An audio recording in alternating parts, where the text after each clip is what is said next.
This job kind of started with a bad deck and a leaky pool. Linda called up, said she had a few problems for me to look at. When we met at the house, well, things kind of changed. Her real desire was to have this place, what we normally refer to this place that she was talking about as a family compound. She's got 3 kids, 9 grandkids, in-laws, friends. They've lived in the College Station area forever. They got business associates.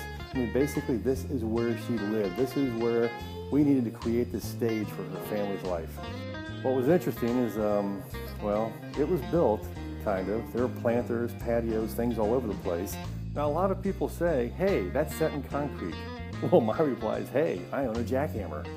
And that's basically what we did. We went into this thing, we ripped, we tore, we destroyed, we blew out walls, ripped out patios, got it all down to, well, dirt in the shell of the pool. Which is interesting. I always say, you make a big enough mess, anything you do is going to look good. And I really think her husband was beginning to believe that. Watch where you're walking, there's all sorts of wires and everything to keep everything level.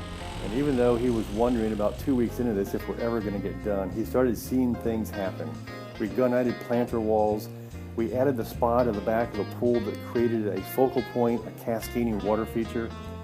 Joe said to me, he said, so he went back home and I've been up here, all week last week, and he said, so, Linda, is it looking good? I said, oh, it's looking real good. I said, it's just a slow process. He said, well, I mean, those big old gray boxes, I mean, are we going to ever get rid of those gray boxes? He's obsessed with those. He can't figure out what they are, I think. And I'm like, great, they're planter boxes. We're still using that same radius point in the middle of the pool for all this. He said, well, do you like it? I said, oh my gosh, I love it. He said, well, then that's good for me. We just about are at the point where we could almost leave this up to these guys. They've got all the walls in, they're shooting the steps in, they've got the steps set. They're doing the heights on these walls. Some of these walls, they have to be notched on one side or another because we have wood deck on one side, pavers on the other side. They still have the whole spa to do. With any luck, we'll get out of here before night.